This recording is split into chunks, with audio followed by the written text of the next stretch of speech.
December 30th, 2000. A family of 4 settles into bed in a quiet Tokyo neighborhood. By sunrise, every member of the family will be dead. But that's not what makes this case extraordinary. The killer leaves behind fingerprints, DNA, blood, clothing, personal belongings, even evidence of what he ate after the murders. It should have been one of the easiest murder cases in history. Instead, more than 2 decades later, nobody knows who he is. How can a killer leave behind almost everything and still disappear forever? The murders shocked Japan. A massive investigation began almost immediately. Detectives flooded the neighborhood. Witnesses were interviewed. Evidence was catalogued. Tips poured in from across the country. Over the years, hundreds of thousands of investigators would work on the case. Millions of leads would be reviewed. Yet the answer remained elusive. The family at the center of this mystery was the Miyazawa family. Mikio Miyazawa, his wife, Yasuko, their daughter, Nina, and their young son, Rei. They weren't famous. They weren't wealthy. They weren't involved in anything controversial. They were simply a family living an ordinary life in Tokyo. Like millions of others, they had routines, dreams, plans for the future, and countless small moments that made up their lives. But what makes this story even stranger is where they lived. Years before the murders, the neighborhood surrounding their home had begun to change. A large redevelopment project was underway. Many nearby homes had already been demolished to make room for a new public park. As the months passed, the area became increasingly empty. What had once been a normal residential neighborhood slowly transformed into a landscape of vacant lots and silence. The Miyazawa house stood increasingly alone, and in hindsight, that isolation would become one of the most chilling details of all. Investigators would later ask a disturbing question. Had the family been chosen? Or had someone simply noticed an isolated house that seemed vulnerable? As darkness fell, the neighborhood grew quiet. Winter air settled over the empty lots. Streetlights illuminated patches of snow. Inside the house, the family prepared for bed.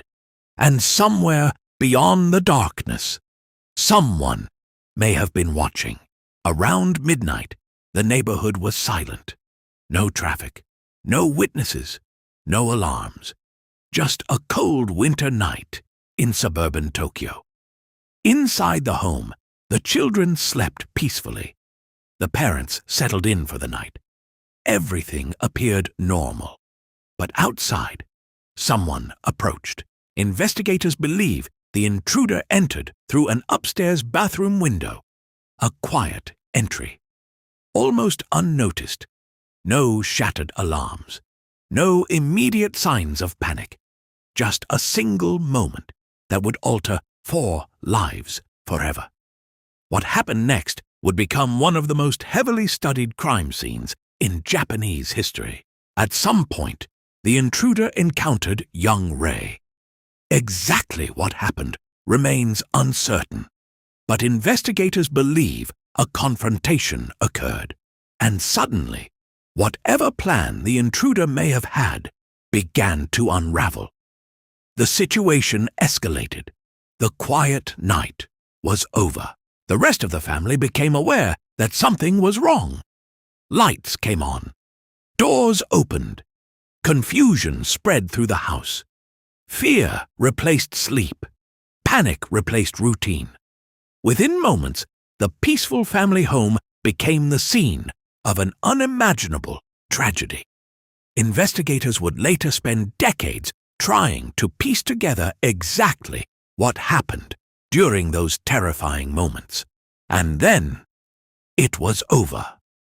Silence returned. The house became still once again. The family was gone, The killer had accomplished whatever brought him there. Most criminals would have left immediately. Most would have fled into the darkness.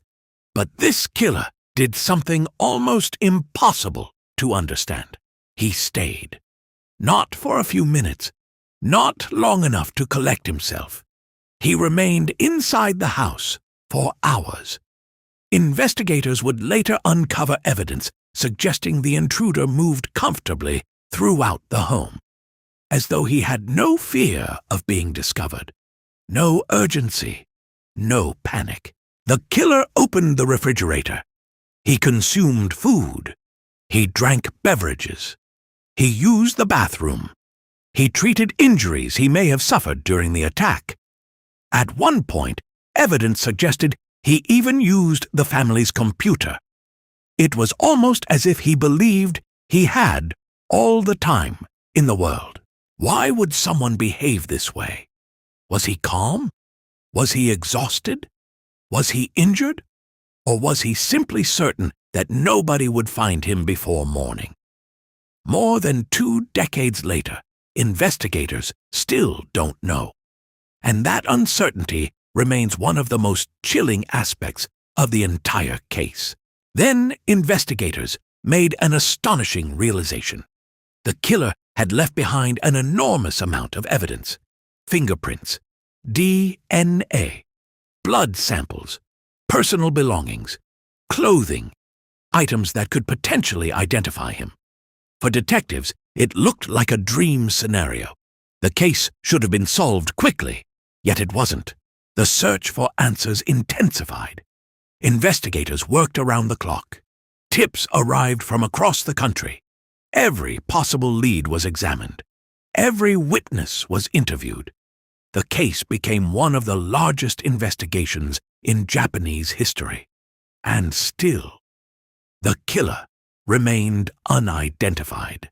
As investigators examined the evidence, they discovered a series of unusual clues.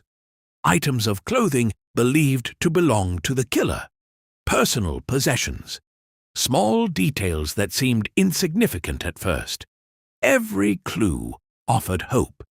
Every clue appeared to bring investigators closer. Yet somehow, each lead ended in frustration. One of the most surprising developments came from forensic analysis.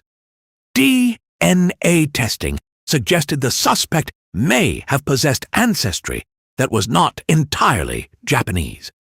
Suddenly, investigators had to consider a wider pool of possibilities. Could the killer have been a foreign resident, a visitor, someone who left Japan shortly after the murders? The mystery deepened. Then came another unusual clue: tiny grains of sand, microscopic particles found among the evidence. Scientists carefully analyzed them. The results suggested the sand may have originated far from the crime scene, perhaps far from Tokyo itself. A tiny detail, yet one that consumed years of investigative effort. Despite all of this, every promising lead eventually faded. Months became years. Years became decades. The evidence remained. The suspect did not. Every breakthrough seemed to end at another dead end. And with every passing year, the mystery only grew larger. Some investigators believed the murders were personal. Perhaps the killer knew the family. Perhaps there was a hidden connection no one had yet discovered. A disagreement, a grudge, a relationship investigators never uncovered. It's a theory that continues to attract attention even today. Others believe the attack was random, an isolated home, an unexpected encounter, a crime born from opportunity rather than motive. If true, it would mean the Miyazawa family was chosen simply because they happened to be in the wrong place at the wrong time. Then there are theories involving international connections, the DNA evidence, travel records, foreign visitors passing through Japan at the time. Could the killer have simply vanished across a border? Could he have returned to another country before investigators even knew who they were looking for? Some investigators have asked another question. How does someone leave so much evidence behind and still evade capture? Was it luck? Was it coincidence? Or did the killer possess knowledge and experience that allowed him to stay one step ahead? No theory fully answers that question. Today, the case remains open.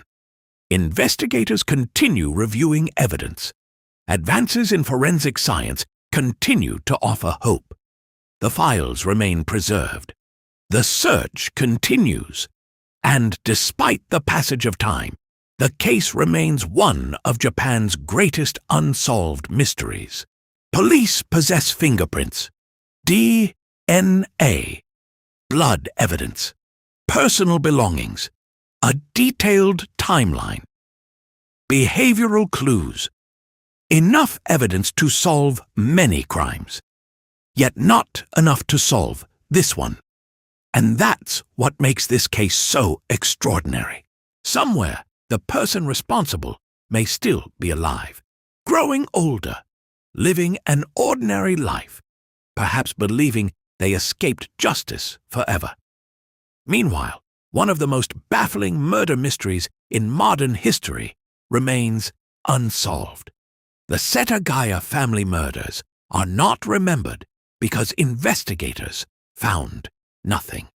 They're remembered because investigators found almost everything except the name of the person who did it.